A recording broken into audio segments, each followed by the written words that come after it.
warahmatullahi wabarakatuh. Halo teman-teman Indonesia, selamat datang di podcast Harmonious Talks Indonesia di Mata Hati. Podcast yang bukan cuma bikin kita mikir, tapi juga bikin bangga jadi orang Indonesia.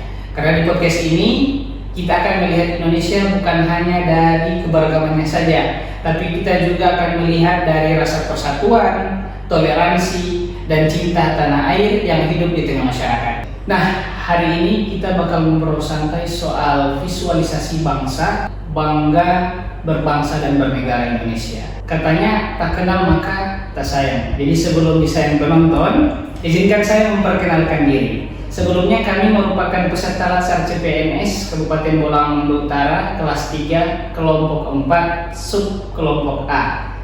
Perkenalkan, nama saya Afrizal Pua SKM. Saya seorang tenaga promosi kesehatan dan ilmu perilaku ahli pertama di Rumah Sakit Umum Daerah Bintauna.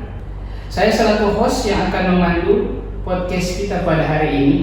Dan tentunya saya tidak sendiri di sini karena saat ini saya akan ditemani oleh dua teman saya yang keren dan pastinya seru untuk diajak berdiskusi. Untuk itu mari kita sapa dulu kedua teman saya ini. Halo Kak. Hai. Oke, baik. Senang bisa bertemu dengan kakak-kakak di sini. Sebelum kita jauh masuk ke pembahasan, mari kita kenalan dulu. Mungkin ada yang penasaran siapa kakak berdua ini. Oke, silakan kakak memperkenalkan diri. Halo semuanya, perkenalkan nama saya Andi Amelia Dewi Putri Abraham SSI. Saat ini saya menjabat sebagai penyuluh lingkungan hidup ahli pertama dan bertugas di instansi Dinas Lingkungan Hidup Kabupaten Bolang Mongondo Utara. Senang sekali saya bisa hadir di podcast ini untuk bisa dapat berbagi cerita dan juga pandangan tentang Indonesia yang kaya akan keberagaman. Dan semoga harapan saya dari obrolan santai hari ini, teman-teman yang menonton bisa mendapatkan manfaat dan juga semakin bangga berbangsa dan bernegara Indonesia tentunya. Hai semua, perkenalkan nama saya Nels Indriani Ponomoa STK. Saya seorang perawat ahli pertama di lingkungan kerja RSUD Bintauna. Semoga bincang-bincang kita pada hari ini dapat menambah rasa cinta dan bangga kita terhadap negara Indonesia. Oke, baik. Jadi kita sudah kenalan sama teman-teman saya yang akan menjadi narasumber kita pada hari ini. Ada Kak Amel dan ada Kak Afni. Selanjutnya langsung saja kita masuk pada pembahasan yang pertama. Kalau bicara tadi kan disebutkan Indonesia di mata hati. Nah, kalau menurut Kak Amel dengan Kak Afni, apa yang paling menggambarkan Indonesia itu? Keberagaman sih. Oke, baik. Ya, apa yang membuat Kak Amel mengambil kata keberagaman ini? Apa yang mendasarinya? Karena Indonesia itu unik. Terus kita berbicara tentang keberagaman juga. Indonesia itu merupakan bentuk nyata bahwa keberagaman atau perbedaan ini sendiri merupakan kekuatan. Karena dari keberagaman kita dapat belajar saling menghargai, menghormati pendapat orang lain, dan juga dapat hidup berdampingan walaupun dengan latar belakang yang berbeda. Dan dari keberagaman inilah juga justru lahir rasa bangga berbangsa dan bernegara Indonesia. Baik, jadi karena keberagaman itulah lahirlah rasa bangga seperti yang kami sudah sampaikan tadi. Nah, coba kakak jelaskan alasannya kok bisa keberagaman itu melahirkan rasa bangga. Saya mau tanya pendapatnya Kak Afni dulu. Oke, kalau bicara soal bangga, kita banyak sih yang bisa dibanggakan di Indonesia ini. Kita punya batik, kita punya banyak makanan khas, berbeda daerah, berbeda juga makanan khasnya. Kita punya banyak bahasa, berbeda daerah, beda juga bahasanya. Berbicara tentang bahasa nih, kadang kita pergi ke suatu daerah saja sudah berbeda bahasanya. Contohnya nih, kata kita. Kalau di daerah Jawa, kita itu bermakna kami. Tetapi kalau di daerah Sulawesi, daerah kita di Sulawesi Utara ini, kata kita itu merujuk pada diri kita sendiri. Nah bener Kak, kalau aku yang sebagai asli Makassar, di Makassar itu atau di Sulawesi Selatan itu, kata kita itu merujuk ke kamu. Jadi nih contohnya, kayak kalau misalnya orang mau bilang kamu mau kemana, kalau di sana itu kita mau kemana. Unik. Jadi satu kata saja sudah punya arti yang berbeda-beda. Bukan hanya itu, tapi juga adat istiadat, baru kemudian kebiasaan, makanan favorit. Yang tadi juga sempat disinggung oleh Kak Afni, makanan khas di setiap daerah itu berbeda-beda. Contohnya yang dikenal di mata dunia itu kayaknya rendang deh. Tapi hebatnya walaupun berbeda-beda, kita tetap hidup dalam satu identitas, yaitu Indonesia. Betul sih Kak, menurut saya itu yang membuat Indonesia itu spesial sebenarnya di mata dunia. Karena nggak semua negara bisa tetap bersatu dengan keberagaman yang sangat beragam kayak di negara kita ini. Oke, baik. Jadi ternyata keberagaman ini itu yang membuat kita kaya.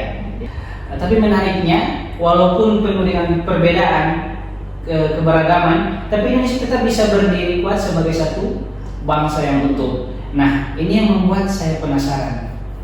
Menurut Kak Afni dan Kak Amel, apa sih yang membuat Indonesia itu tetap utuh dan istimewa di tengah keberagaman yang sebesar ini? Menurut saya yang membuat Indonesia itu utuh, membuat Indonesia itu istimewa, spesial yang seperti dikatakan Kak Afni tadi, yaitu semboyan kita. Dimana semboyan kita itu adalah Bhinneka Tunggal Ika, berbeda-beda tetapi tetap satu. Itulah cara Indonesia tetap utuh di tengah keberagamannya. Oke, coba bayangkan, di Indonesia ini punya ribuan pulau, punya ratusan bahasa, kemudian suku, kemudian adat istiadat. Misalnya nih, kalau tadi kan sudah dikatakan bahwa makanan khas dari yang dikenal di dunia itu adalah rendang. Nah, tapi ada juga berbagai suku di Indonesia, yaitu seperti suku Batak, suku Jawa, suku Bugis, dan juga di Sulawesi Utara, terutama di Pulau Mongondo Utara, di daerah kita tercinta ini, yaitu ada suku Kaidipang dan suku Bintauna. Itu saja sudah sangat beragam. Dari perbedaan itu kita bisa tetap berdiri sebagai satu bangsa itu sendiri. Dan itu bukan sesuatu hal yang mudah menurut saya. Benar banget. Jadi betul sekali yang disampaikan oleh Kak Amel. Banyak negara mungkin punya keberagaman, ya. Tapi Indonesia itu punya sesuatu fondasi yang kuat untuk menyatukan itu semua. Jadi tadi itu disebutkan berbagai macam tradisi, budaya, bahasa dan lain sebagainya. Tapi untuk menyatukan itu semua itu kita butuh fondasi. Nah, menurut Kak Afni, apa yang kuat, apa hal yang bisa membuat kita kuat, yang bisa menyatukan semua keberagaman itu? Pancasila. Ini ibaratnya rumah itu kan perlu tiang untuk menopang. Kita Indonesia itu punya Pancasila sebagai fondasi. Jadi Pancasila itu mengajarkan kita tentang toleransi, tentang persatuan, kemanusiaan dan keadilan. Nilai-nilai yang terkandung dalam Pancasila itu yang dapat memupuk kita, yang dapat menyelaraskan bangsa Indonesia untuk hidup berdampingan walaupun banyak perbedaan. Oke, ini menarik. Jadi nilai-nilai Pancasila inilah yang membuat masyarakat kita, orang Indonesia ini bisa tetap hidup berdampingan meskipun berbeda-beda, meskipun kita beragam. Nah, karena kita sudah bicara soal keberagaman, kita sudah bicara soal Pancasila. Nah, sekarang saya mengajak Kak Afni dan Kak Amel untuk melihat di sekitar kita, di sekeliling kita. Kira-kira seperti apa keberagaman budaya yang ada di Bola Mongondo Utara? Saya tanya Kak Afni dulu. Kalau kita tarik lebih dekat nih ke daerah kita Bola Mongondo Utara atau Utara, sebenarnya keberagaman itu sudah hidup di tengah masyarakat kita, di mana masyarakat Bola Mongondo Utara itu banyak suku, banyak budaya, bahkan bahasa juga banyak di sini. Ada bahasa Bintauna, bahasa Bolangitan, dan itu kita bisa hidup berdampingan dengan damai dari dulu sampai saat ini. Oke, baik, ini menarik ya. Jadi dalam satu daerah ini Bola Mongondo Utara ini kita sudah memiliki suku yang berbeda. Ada suku Bintauna, ada suku Kaidipang, kan? Terus bahasanya juga berbeda. Nah, kemudian punya tradisi dan budaya yang berbeda. Coba dong dijelaskan apa saja keragaman dan keunikan budaya yang ada di daerah tercinta kita ini di Bola Mongondo Utara ini. Coba Kak Amel. Oke, kalau bicara tentang keberagaman yang ada di Bola Mongondo Utara itu sendiri, saya teringat oleh salah satu makanan khas atau makanan tradisional yang ada di Bola Mongondo Utara, yaitu belo. Pasti pada tahu toh, pasti pernah makan juga kan? Mantap nggak sih rasanya? Nanti yang penasaran mungkin editor boleh bantu ya, boleh bantu untuk tampilkan gambarnya di sini. Harus ya. Nah, jadi belo itu makanan khas dari Bola Mongondo Utara, di mana dia memiliki cita rasa yang unik, dan belo ini sendiri juga merupakan identitas dari masyarakat Bola Mongondo Utara itu sendiri. Dan belo ini juga dapat ditemukan atau biasa dijumpai di beberapa acara kebersamaan dan kekeluargaan yang diadakan syukuran misalnya diadakan di Bola Mongondo Utara ini. Oke, jadi ini berarti bukan hanya bicara soal makanan ya? Iya, nah, jadi belo ini sendiri merupakan warisan nenek moyang dari generasi ke generasi yang mencerminkan kesinambungan ikatan keluarga. Dan belo ini juga sendiri merupakan simbol dari gotong royong, karena dari pembuatannya dan dari proses pembuatannya itu sering dikerjakan bersama-sama, yang mencerminkan di mana itu ada ikatan keluarga, kehangatan maupun rasa kekeluargaan itu sendiri. Oke, baik. Jadi belo ini di situ bukan hanya soal makanan, tapi juga ada simbol kebersamaan dan kekeluargaan. Itu yang saya tangkap dari yang Kak Amel bilang tadi. Nah, tadi kan bicara soal makanan. Jadi selain makanan khas, saya dengar juga di Bola Mongondo Utara ini punya tradisi pernikahan yang unik. Nah, coba mungkin Kak Afni bisa jelaskan. Kalau di tempat saya, Kecamatan Bintauna, ada satu prosesi adat pernikahan yang unik, namanya learo atau biasa disebut molearo.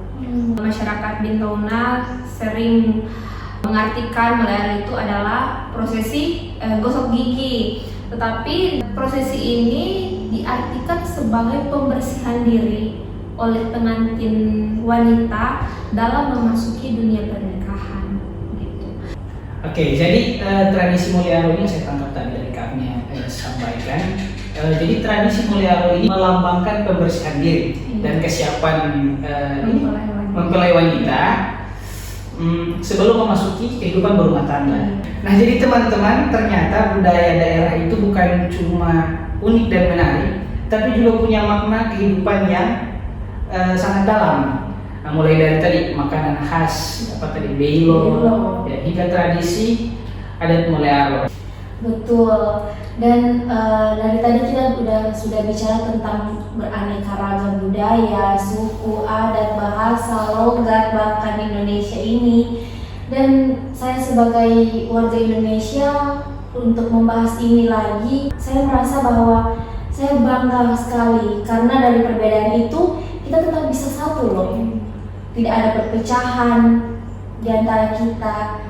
Dari keberagaman budaya inilah yang membuat Indonesia itu semakin kaya. Benar-benar. Sebenarnya itu sudah jadi identitas untuk bangsa Indonesia. Keberagaman itu sebenarnya sudah menjadi sesuatu yang khas untuk negara kita. Oke, baik. Jadi berdasarkan yang disampaikan oleh Kak Afni dan Kak Amel tadi, saya bisa tangkap bahwa keberagaman budaya tadi yang sudah disebutkan itu yang membuat Indonesia menjadi semakin kaya. Dan dari semua pembahasan ini kita belajar bahwa keberagaman itu bukanlah penghalang untuk bersatu, melainkan jadi kekuatan yang menjadikan Indonesia tetap kokoh dan berdiri hingga saat ini. Tidak hanya membuat kita bangga, tapi juga membuat kita harus menjaga keberagaman ini sehingga bisa terus dilestarikan sampai kepada generasi-generasi berikutnya. Nah, tidak terasa kita sudah banyak membahas soal keberagaman dan makna-makna yang terkandung di dalamnya. Nah, pertanyaan terakhir, sebagai seorang generasi muda dan khususnya sebagai seorang aparatur sipil negara ASN, Apa harapan Kak Amel dan Kak Afni dalam keberagaman ini? Kak Amel. Kalau saya sendiri sebagai generasi muda, terlebih saya sebagai seorang aparatur sipil negara, saya tentunya merasa memiliki tanggung jawab untuk menjaga persatuan bangsa dan juga menjaga keberagaman itu sendiri. Karena sebagai ASN itu bukan hanya sebagai pelayan publik, tapi juga kita sebagai perekat dan pemersatu bangsa. Kalau harapan saya sebagai ASN, kita bisa belajar dari hal-hal yang sederhana. Contohnya sikap saling menghargai, sikap tidak membeda-bedakan dalam melakukan pelayanan. Dan juga kita harus menerapkan nilai Pancasila itu terhadap berbangsa juga bernegara.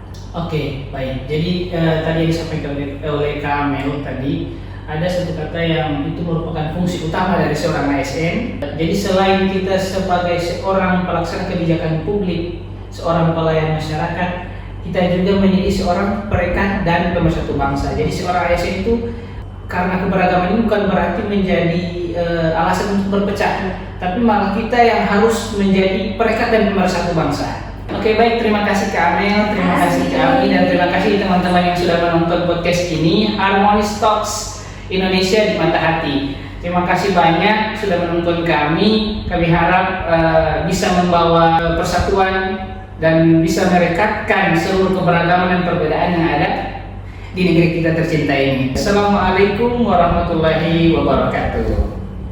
Berinovasi, berdampak, bangga melayani bangsa.